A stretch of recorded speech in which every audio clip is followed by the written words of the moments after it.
Gimana caranya nih, aku buka angkringan tapi dengan konsep semi cafe gitu. Background saya yang tadinya karyawan swasta dengan penghasilan setiap bulannya itu pasti ya Mas, sekitar tentukan dulu pasar market kita itu di mana. Jangan kebanyakan mikir, tapi banyakin aksi.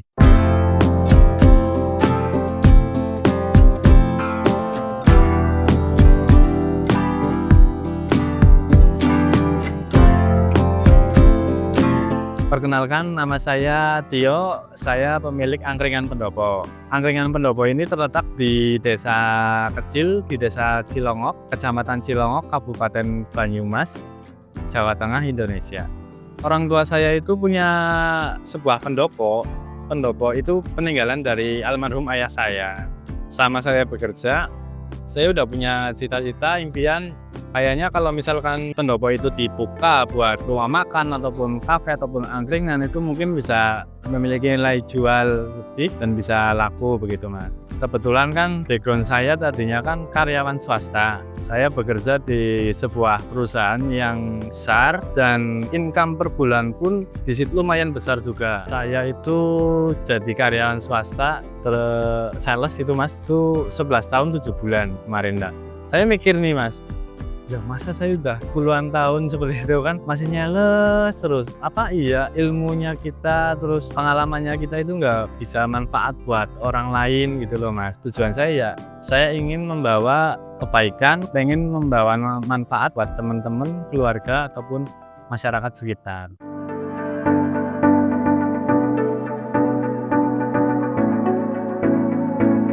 Kebetulan di daerah saya tinggal di desa Cilongok itu kan tempat nongkrong, angkringan ataupun kafe dengan model-model yang seperti ini kan masih belum ada Mas. Kayak temen-temen kepengen nongkrong harus ke kota, ke Purwokerto. Jadi aku memfasilitasi sebenarnya di sini. Nah, tadinya mau buka kafe Mas, tapi mikir dulu. Terus sempat survei dengan penghasilan teman-teman, terus usia remaja di sini itu ada berapa. Saya survei, saya mikir, oh kayaknya nih misalkan kalau dibuka kafe di desa terutama kayaknya kurang. Akhirnya saya putuskan buka angkringan ini. Angkringan kan biasanya kan yang di mindset teman-teman itu kan lesehan, murah gitu kan. Gimana caranya nih aku buka angkringan tapi dengan konsep semi cafe gitu. Dari ide-ide yang kita pikirkan itu semakin banyak ide kok kita nggak ada actionnya itu menurut saya percuma Mas. Jadi ketika saya mikir A, saya langsung action A gitu. Jadi alhamdulillah untuk selama ini saya belum ada kendala yang signifikan. Paling masalah menu kan biasanya kan ada masukan dari beberapa konsumen, Mas kurang ini kurang itu ya kita terima, kita berusaha untuk melengkapi menu-menu yang tadinya belum ada.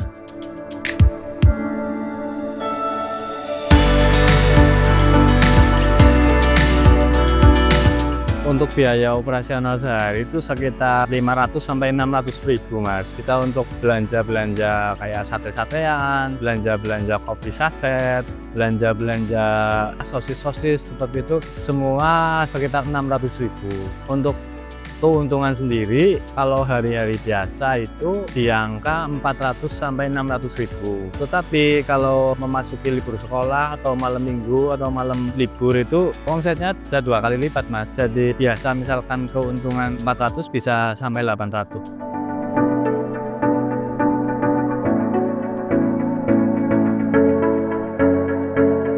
Background saya yang tadinya karyawan swasta dengan penghasilan setiap bulannya itu pasti ya Mas sekitar 6 juta. Saya rela meninggalkan terus buka usaha seperti ini. Yang jelas hasilnya alhamdulillah bisa lebih dari itu Mas. Kemudian tujuan utama saya buka usaha seperti ini kan gimana sih caranya saya bisa memberdayakan warga atau teman-teman sekitar bisa kerja sama saya gitu loh Mas. Jadi menurut saya sih usaha itu mau jalan atau enggaknya, mau sukses atau enggaknya, tujuan utama kita usaha awalnya itu apa Mas? Ketika kita niat usaha kok tujuannya untuk kebaikan, membawa banyak manfaat buat orang lain, insya Allah usaha kita bisa berjalan dengan lancar dan sukses. Tapi ya seperti itu, jangan lupa berdoa dan berserah diri kepada Tuhan Yang Maha Kuasa.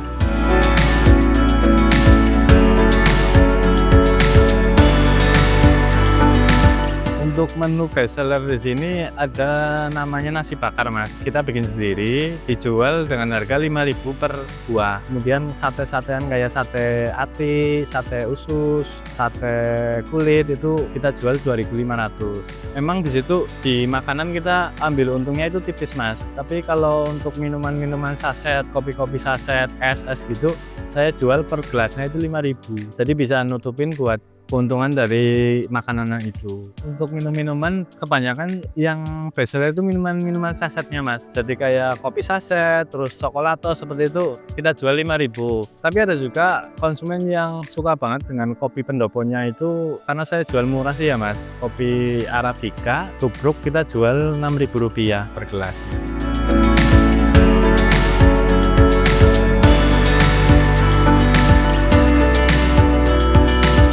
Kalau saya sendiri sih pertama fokus di tempat dulu ya Mas. Gimana caranya itu bikin konsumen itu nyaman betah di sini. Walaupun kalau misalkan ada konsumen yang cuma membeli kopi, makanannya nggak apa-apa. Saya malah suka. Berarti kan dia itu kan nyaman. Kalau kita memilih lokasi kan yang jelas dekat dengan jalan raya ya Mas. Pertama dekat dengan jalan raya.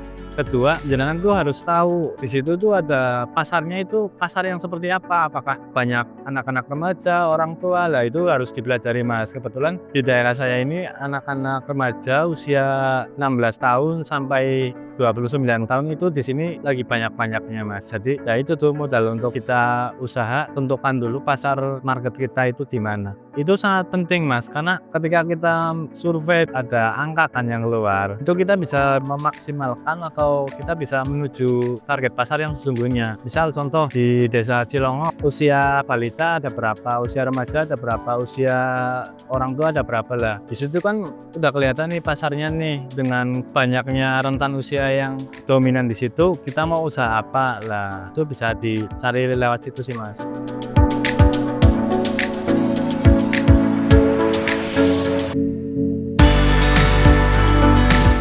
Untuk promosi saya menggunakan media sosial Mas. Jadi teman-teman itu banyak yang sering live IG, live TikTok di sini kan, otomatis itu kan sangat-sangat membantu kita kan untuk memasarkan tempat ini. Kalau untuk yang ngundang kreator, influencer itu saya belum Mas. Itu murni dari teman-teman yang sering live IG ataupun saya upload konten-konten tentang angkringan di media sosial saya sendiri.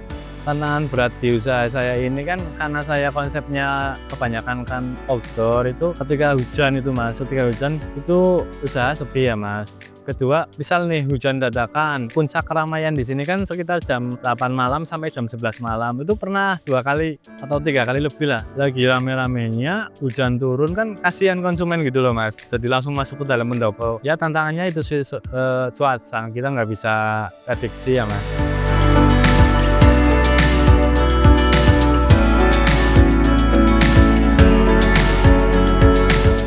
Untuk kedepannya saya ingin fokus ke tempat ini dulu Mas, karena di sini kan saya masih banyak PR. Pertama, menunya saya mau merambah ke menengah ke atas Mas. Jadi nanti kedepannya itu angkringan pendopo itu nantinya bakal menyediakan seperti americano, coffee shop seperti itulah Mas. Tapi tetap kita jaga konsep yang seperti ini, nggak merubah konsep tempatnya. Cuman kita banyakin menu-menunya.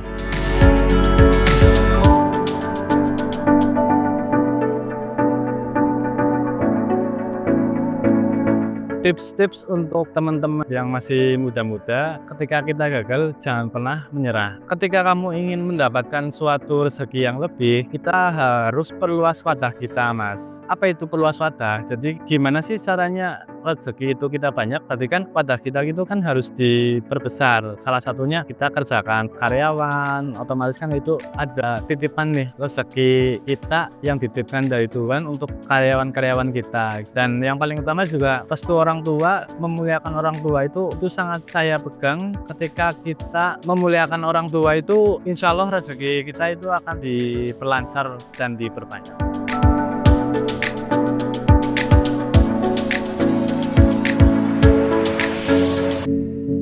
Mungkin itu saja dari saya yang bisa saya sampaikan. Kurang lebihnya saya mohon maaf, dan pesan saya untuk teman-teman kalau mau mulai usaha, pertama kita harus niatkan dulu. Jangan kebanyakan mikir, tapi banyakin aksi.